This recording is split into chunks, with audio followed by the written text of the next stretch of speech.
Hey, what's up, my YouTube friends? Welcome to my review of this knife, which they are calling the Rhino. You are at the We All Juggle Knives channel, by the way.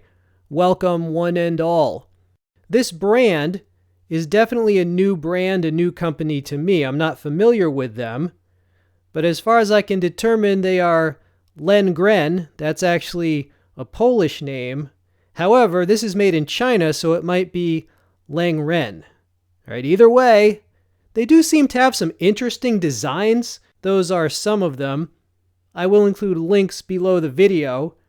This is the Hippo. It's the Tanto or Tanto version of the Rhino. Here is another one of their designs. This one looks good too. All right, so check below the video for those links. The blade length on this is 5.8 inches. And that is how the handle fits a large size of hand.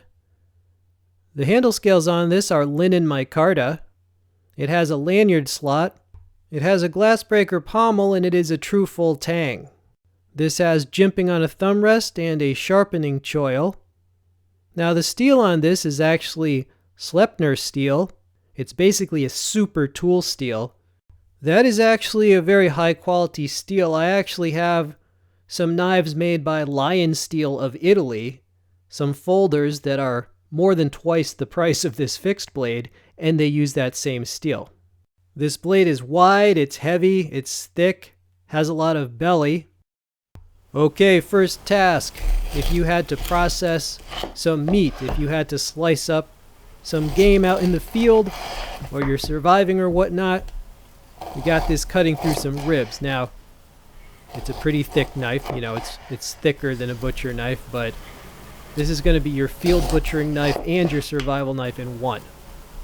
Alright, and look how it goes through the ribs. Cuts them very cleanly. Alright, so there you go.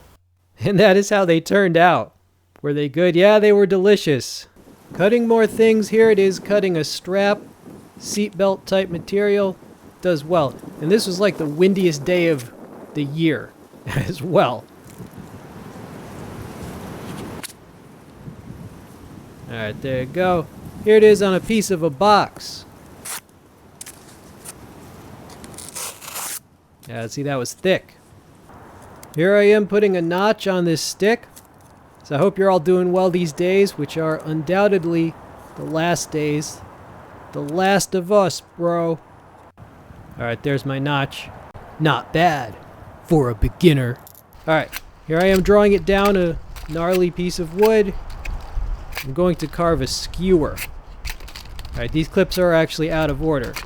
That's actually the same stick that I did the notch on.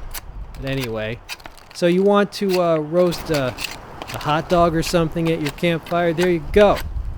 Carve a skewer with your survival knife. Now most of you ain't surviving nothing but the next bag of potato chips, but just in case. Just in case. Alright, here I am using the spine as a scraper and a striker. It's actually very sharp. Right, and I got my homemade stove that I made in another video right there. The hobo stove. I fired it up this day. It was better to have the fire in the stove because of how windy it was. I was like being super careful. And so I fired up the stove. There you go. So yeah, the spine on this is suitably sharp. You can definitely use it as a striker. Okay, here I am chopping on this log. Now this would be better or more practical like on a smaller branch, but all the smaller branches we had a lot of rain, so all the smaller branches were too soft, so I found this weathered log to test on. Alright, I'm not going to narrate the rest of this log beating. You can just listen to the sounds.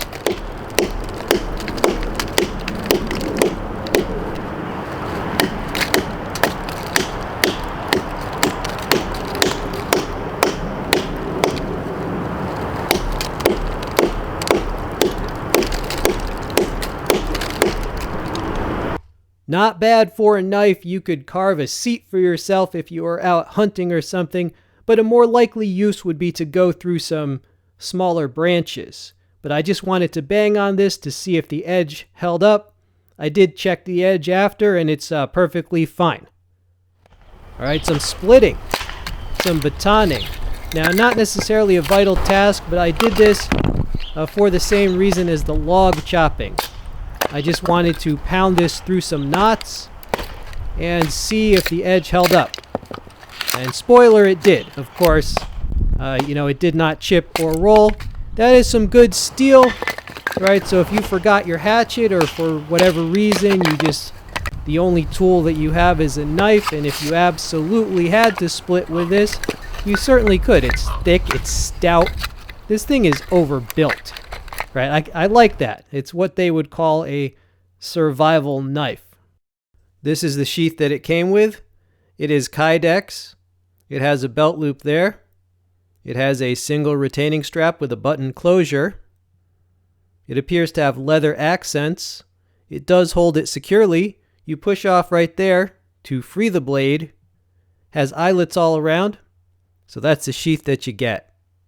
Final thoughts on this knife. Well, it is of very high quality. I was pleasantly surprised because, as I said, I was not familiar with this brand at all. I like the linen micarta handle scales, both function-wise and attractiveness. They look really good. I like that steel, and it's actually surprising to get that steel in a no-name brand, but perhaps they're making a name for themselves. The blade shape excels at piercing, slicing, and chopping. This is kind of like a tracker knife in that it's meant to be able to do a little bit of chopping, and you could do some smashing with the pommel, and you could even dig with it. It's wide. Now be careful, okay? Don't want to hit some rocks while you're digging, but if you had to, yeah, this is an overbuilt survival knife. I'm glad I picked it up. I definitely feel like I got my money's worth with this. I hope you enjoyed the video. Check out the links below to support the channel. This has been We All Juggle Knives. I'm out.